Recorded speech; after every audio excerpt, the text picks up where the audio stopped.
kaze mu gihe cy'impemburo. Bakunzi twama dusanga ijambo ry'Imana mu kiganiro igihe cy'impemburo, ndabaramukije amahoro ya Kristo. Ijambo dusanga uyu munsi riri mu gitabo ca Zaburi ya mbere yose, Zaburi igice ca mbere kuva ku murongo wa mbere gushika kwa gatandatu. Handitswe ngo: hahirwa umuntu atagendera mu nama z'ababi, adahagara mu nzira y'abanyavyaha, aticana n'abacokoranye, ariko ibimuhimbara biri mu vyagezwe vy'Uhoraho, kandi ivyagezwe vyiwe nivyo ashira ku mutima ku murango no mw'ijoro. Azoba nk'igiti gitewe hafi y'imigezi y'amazi, cama igihe caco, ibibabi vyaco ntivyuma, ico azokora cose kizomuberako. Ababi ntibamera batyo, ariko baba nk'umuguruka utwarwa n'umuyaga. Nico gituma ababi batazoshobora guhagarara ku munsi w'amateka, canke abanyavyaha mw'ikoraniro ry'abagororotsi. Kuko Uhoraho azi inzira y'abagororotsi, ariko inzira y'abanyavyaha ijana amahonero. Imana ishimirwe ijambo ryayo. Mukundwa uriko uradukurikira, ijambo ndagusangiza uyu munsi rivuga ngo turashobora kubaho ubuzima budatwarwa n'umuyaga. Turashobora kubaho ubuzima budatwarwa n'umuyaga.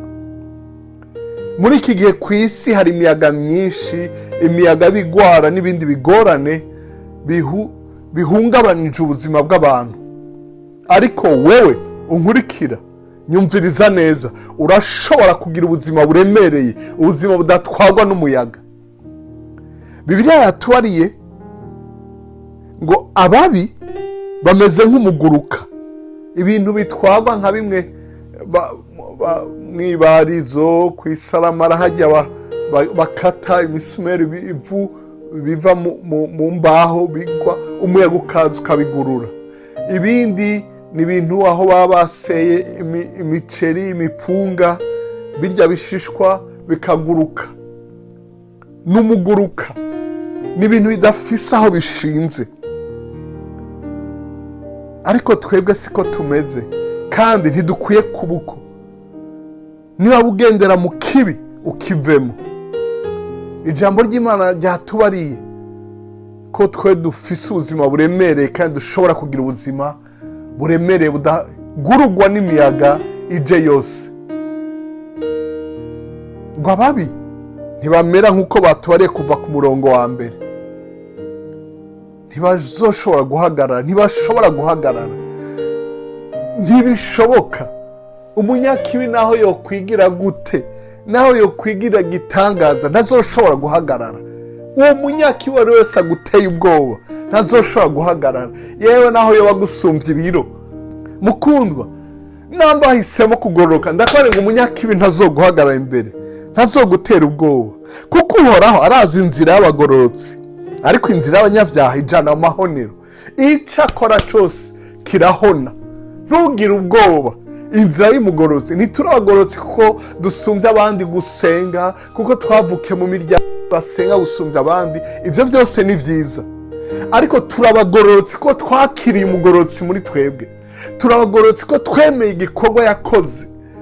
Bibiliya yavuga ngo umwe atigeze kumenya icaha, Imana amuhinduye icaha ku bwacu. Ukugoroka kwacu kuva mu kwizera Yesu Kristo. Haleluya! Uremere rero mwene data, uhitemo kugororoka, ugendere mu kugororoka.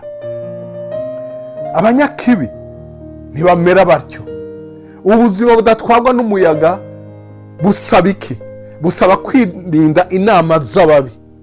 Ndakwinginze ntukaje mu nama z'ababi.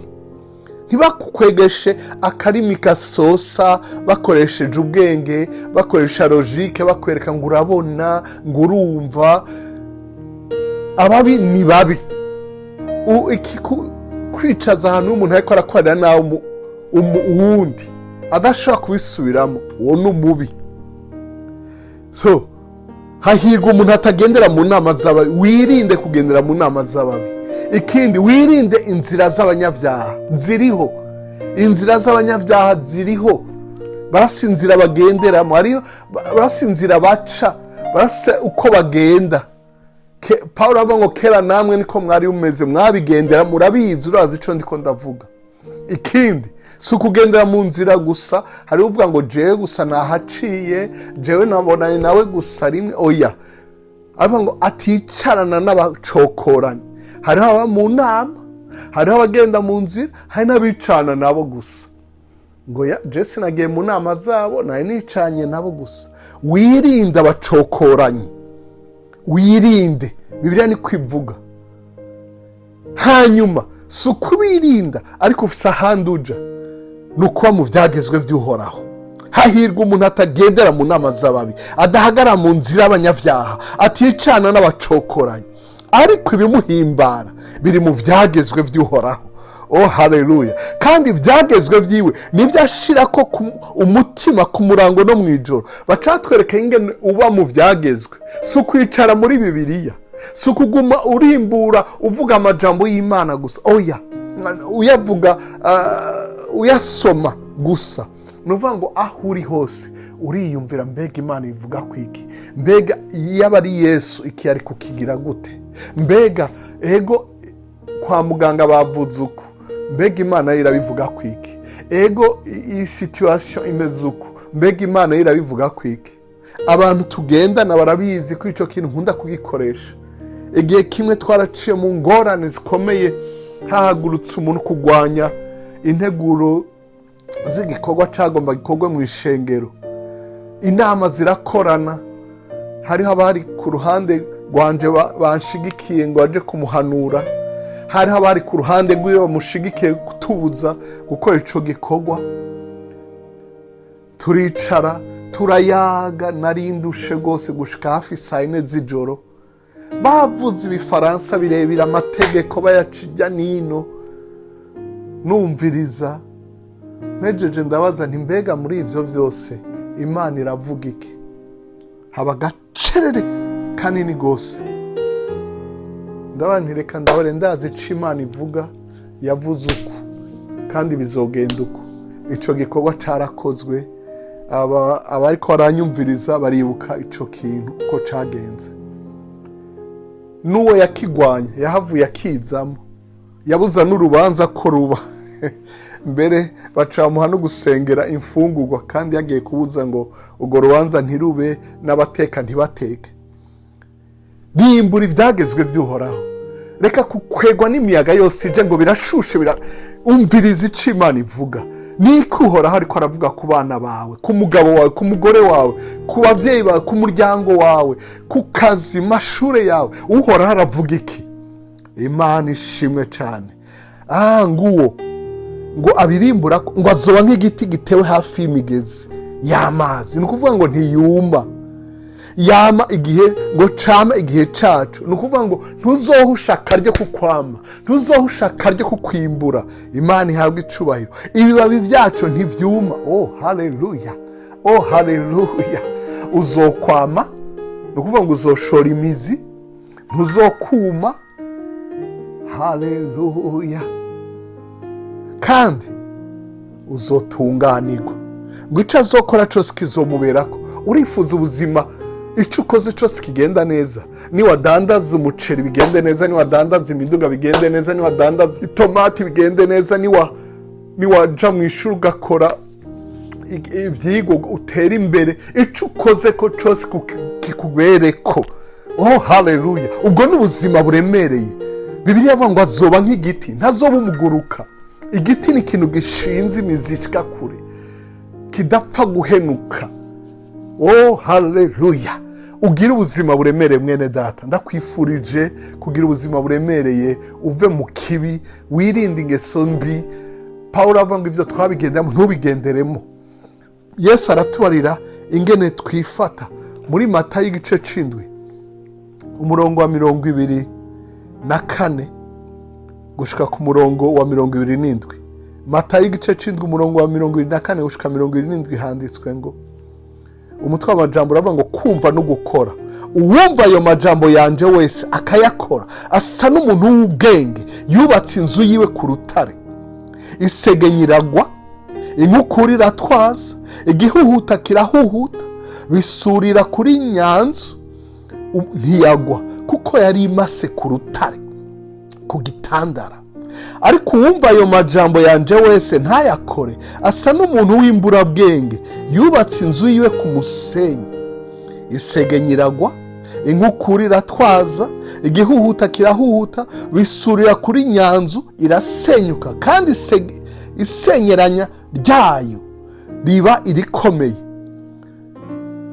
Twese duca mu miyaga imwe. Bibiliya yatubariye ku murongo wa 25 ngo isege nyiragwa, inkukura iratwaza, igihuhuta kirahuhuta, bisurira kuri nyanzu. Inzu yubatse ku rutare nayo irasurirwa. Ku murongo wa 27 isege nyiragwa, inkukura iratwaza, igihuhuta kirahuhuta, bisurira kuri nyanzu. N'ayandi yubatse ku musenyi birahura. Itandukaniro imwe iguma ihagaze, indi igasenyuka. Kubera iki? Kumva no gukora. Ico Imana ivuze ucumve ugikore. Ntuvuge ngo nzoba ndaraba, ngo yaye ngo Mana nawe urabibona, ngo uravyumva. Muri iki gihe abantu batinya abantu gusumvya Imana. Birababaje, n'abakozi b'Imana usanga batinya ico abantu bavuga gusumvya ico Imana ivuga. Ugakora ico ivuze, ndakwemereye kuzohagarara, uzoshikama. Narabonye Imana mu bihuhusi, narabonye Imana idushigikira mu bihe bikomeye. Ndakwifurije kugira ubuzima buremereye budatwagwa n'umuyaga.